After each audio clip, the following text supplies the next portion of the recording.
দেখেন পজ ফোনটা করো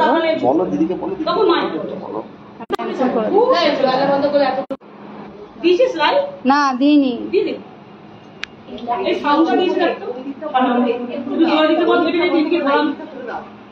সাউন্ডটা দেখো তো কোথায় গেল বক্সটা দিকে দিবেন না সব দিকেই বলতে আছে বন্ধ করো এটা কিন্তু এ হয়ে যাবে সামনে হয়ে যাবে বন্ধ করো না ব্যাংকগুলো খুব আস্তে চলছে তো জয় তোমার তুমি এটা এইদিকে ধরাতে বল একটা সাউন্ডটা দে হ্যালো হ্যালো জয় তোমার তুমি জয় মা তারা সিদ্ধেশ্বরী হর হর মহাদেব এই মুহূর্তে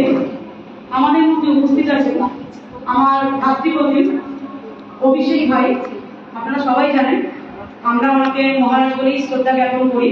উনি মহারাজ তো মহারাজই শুধু নামটাই ওনার মহারাজ গুরু প্রদত্ত নয়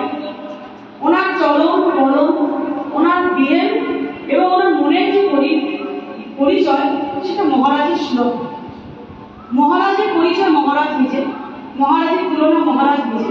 কারণ আমি মনে করি একটা আশ্রমের কর্তৃপক্ষ হিসেবে ও যে জায়গাটা লিড করে সেটা হলো যথাযোগ্য যদি বলি কেন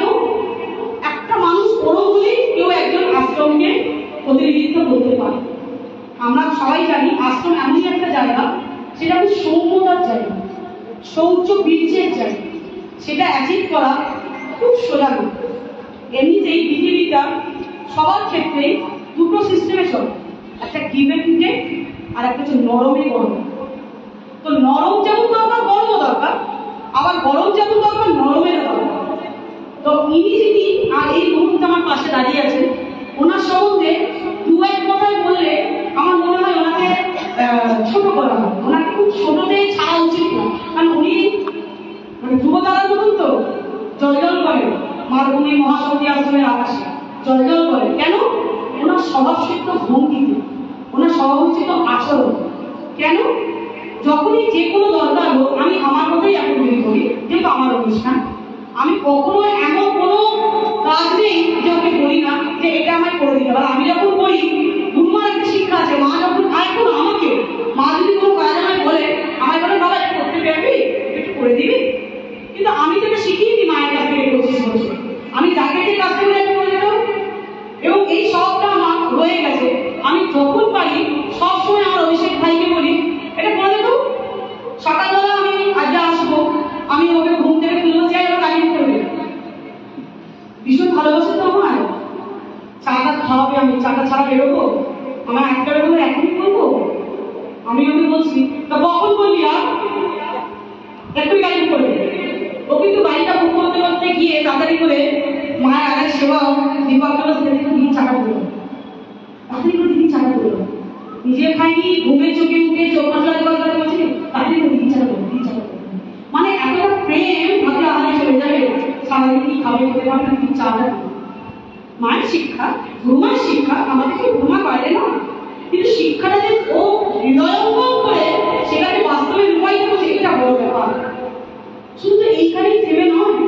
একটা ওষুধের দৈব ওষুধ প্রকল্প বা এই যে এত কবচ তৈরি প্রকল্প মা যেগুলো দিচ্ছেন কারণ বাইরে যাওয়া মানে আমি যে বাইরে না যাই মায়েরটা তো ছেড়েই দাও আমার ব্যাগ আমি কোনদিন বইনি ওরই হাতে চলে গেছে আমি নেবো কেউ তাড়াতাড়ি টেনে নিয়ে নেবো আমি যদি কোনো বাজারে ওই জিনিসও কিনেছি যদি আমার পাশে থাকে আমার মনে পড়ে না আমি কোনোদিন বয়েছি মা সাক্ষী কোনোদিন বইনি ও হাত থেকে নিয়ে নেবে এরকম না ভারীটাই না যদি তুমি হালকাও কিছু নিয়ে নেবে পুরুষ মানুষ তো পুরুষ মানুষের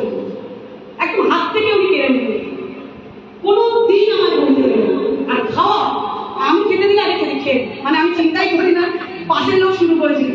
ও কিন্তু খেতে দিলেও দাঁড়িয়ে থাকে সব করেছি যতক্ষণ না আসবে হাতে পাতে হাত দেবে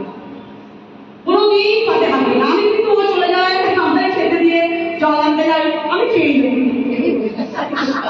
কিন্তু ও কিন্তু যদি ওকে আগে দিয়ে দিই পাতটাও আগে এগিয়ে দিই আমি তাহলে কিন্তু ও কখনো খায় অবস্থায় এমনকি আমি শুনি একটা সময় আমি লুকি লুকি একদিনকে শুনছি ও চা করতে দিয়েছে মায়ের আগে সেবক দীপককে দীপক আমাকে একটা ছোট কাপে চা দিয়েছে আনতে ওকে একটা চা দিয়েছে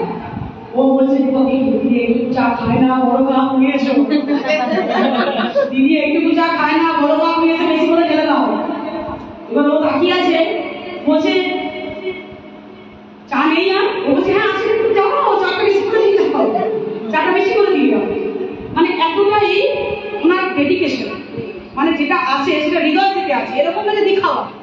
যেটা আছে ওনার খুব হৃদয় থেকে। নাই তো প্রতিটা মুহূর্ত মনে করছি দিদি এটা দিদি ওটা, আমি একটা ওষুধ যদি নেবো মানে কাকে দেবে না না কাকে দিদিটা দেবে। একটা স্বপ্নসিদ্ধ প্যাকিং করা কত কষ্টের কাজ।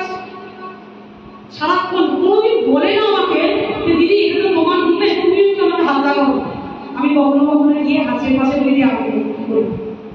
কিন্তু কোনোদিন আমাকে বলবে না যে এটা প্রমাণ করবে তো তুমি একটু করে নাও, তোমাকে এগিয়ে দিচ্ছি সব করে। কোনো দিন করবে, ও জানে সব গ্রুপের যেমন আমি দিদিটাও আমাকেই দিতে হবে। কোনো দিদি এখানে থাকে মানে যে ও দিদি করবে তা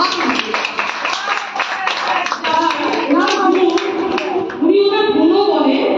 উনি ওনার আচরণের বলেই কিন্তু আজকে এই জায়গায় আছেন। আর আসছে দিনগুলোতে উনি যে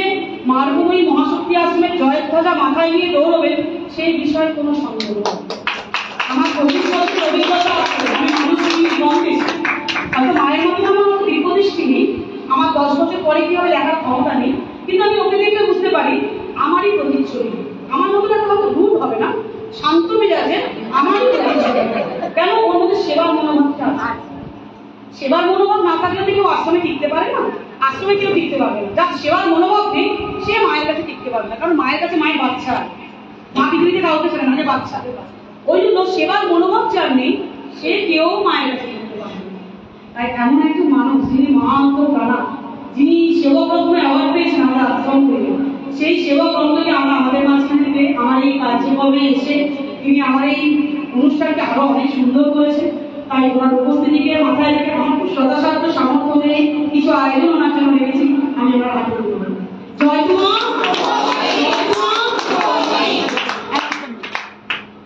এই সবাই মুখ নিয়ে দাও, জয় মা।